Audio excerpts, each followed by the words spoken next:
So, good afternoon, ma'am. I am Jeline Erelbi Tamparia, and today I will be performing a return demonstration on nasogastric tube insertion, gavage, lavage, and removal. So, first, the purposes of this procedure are the following.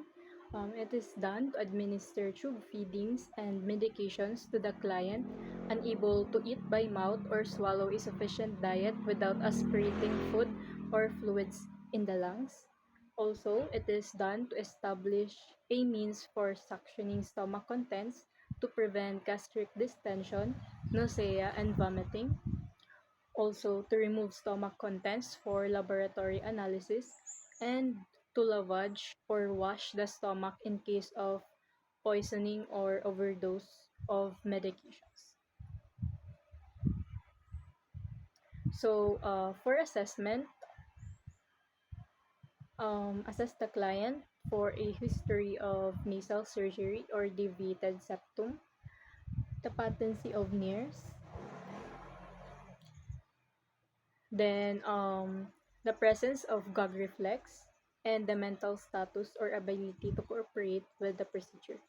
Next, for planning, determine the size of the tube to be used, whether the tube is to be attached to suction, and for preparation, assist the client to a high Fowler's position if health condition permits, and support the head on pillow, and place a towel or disposable pad across the client's chest. Next, if um, done, we will now proceed to the insertion of NGP.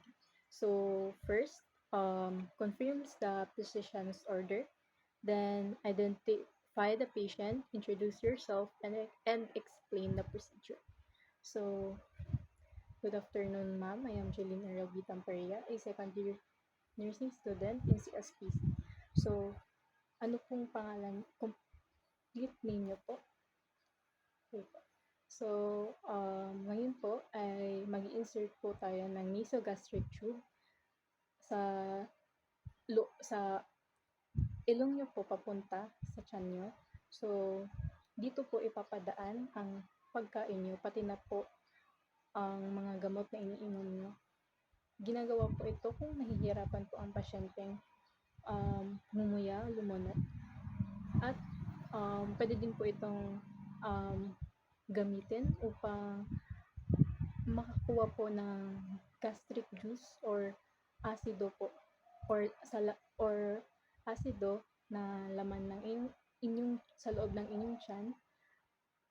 Nagagamitin naman po para sa mga laboratory test, at pwede din po itong gamitin upang malinisan o mahugasan po ang inyong tiyan. So, next is hand wash thoroughly. Perform hand hygiene and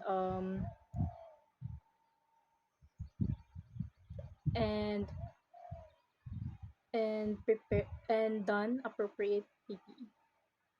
So,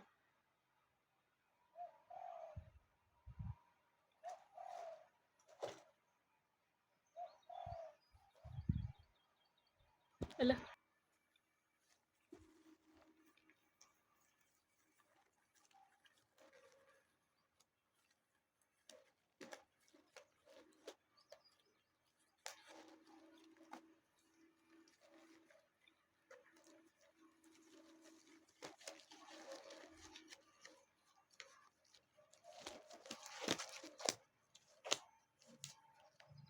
next is prepare the equipment. So,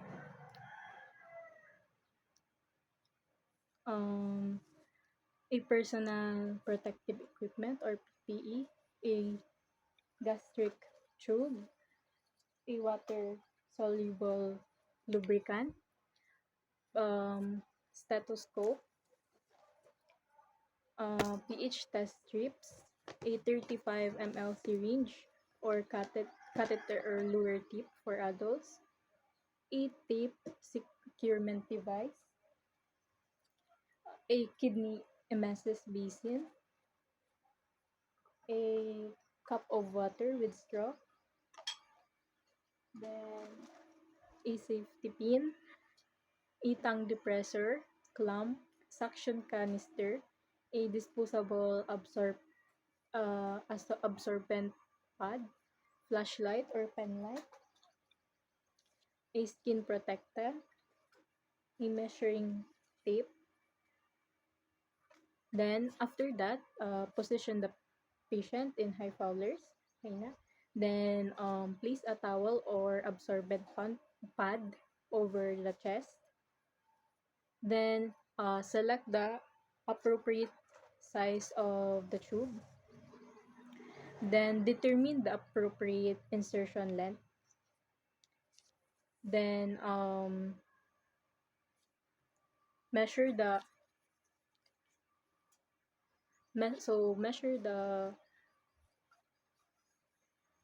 measure from the client's nose to the earlobe, then going to the xiphoid process. Then mark the area. Then cleanse the client's nose.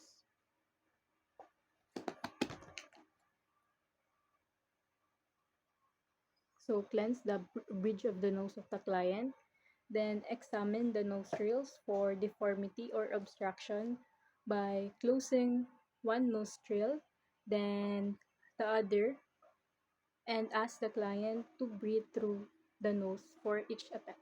So, ma'am, huminga po kayo kada um, habang pinipisil ko po ang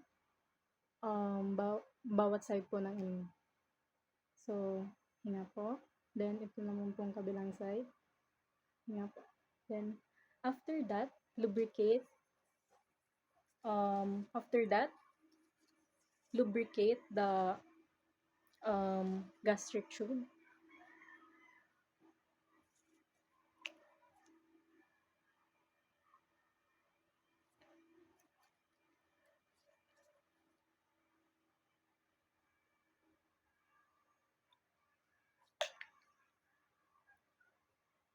Then flex the client's head forward. Then tilt the nose upward.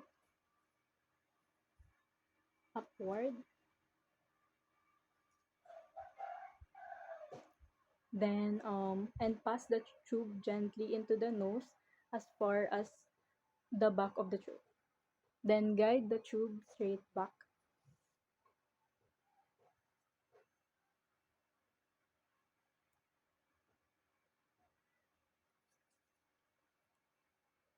So assuming that once the tube reaches the nasopharynx, allow the client to lower his head slightly. Then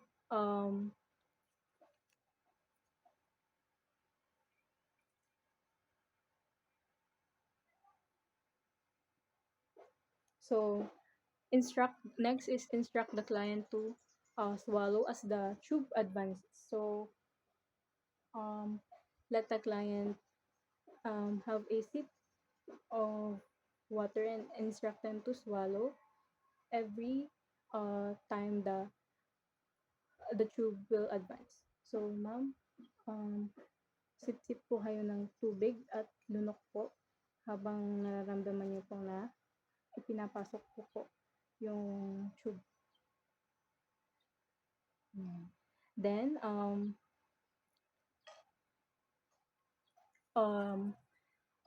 instruct the client, so after instructing the client to swallow, then advance the tube. And if changes occur in patient's respiratory status, or if the tube coils in the mouth, or if the patient begins to cough or turns cyanotic, withdraw the tube immediately. And if obstruction is felt, pull out the tube and try the other nostril. Next is advance the tube as far as the marked insertion point. Then check the the back of the client's throat to make sure that the tube is not curled in the throat.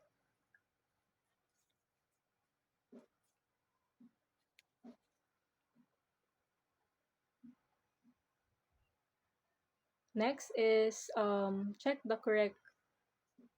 So assuming that it is placed already, so check the correct placement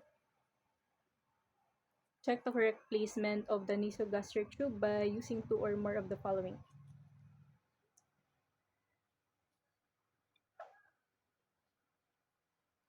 So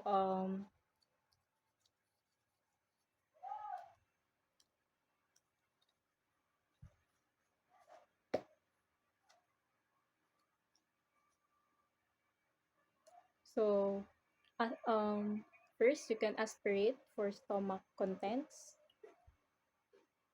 So if meron na na-aspirate na um, cloudy green or brownish na fluid, it means that it is the gastric content of the stomach. So it means that it is placed correctly, or check the pH of the aspirated stomach contents.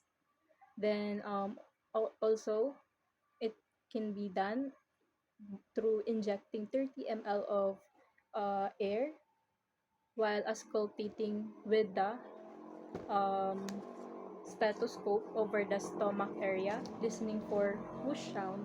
So the maximum of air to instill is for adult 10 to 20 ml, for child 5 to 10 ml, for neonate is 1 to 2 ml.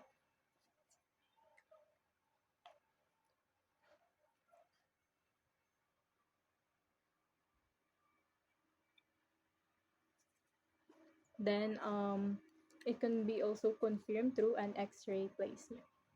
So next is to secure the tube with tape commercially prepared once stomach placement has been confirmed.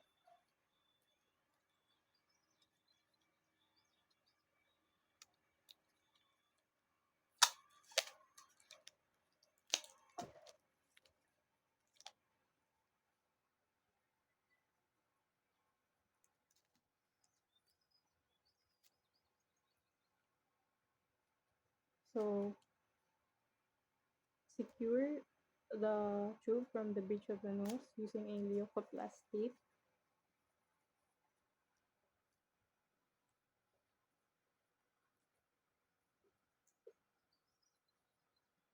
And from the side of the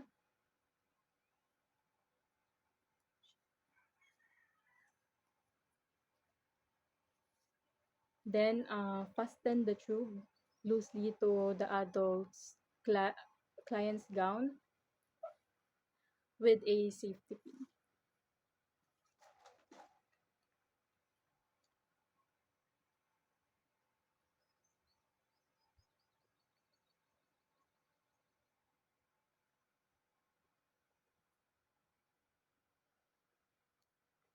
Then assist the client in a comfortable position, administer oral hygiene, clean the tubing at the nostril,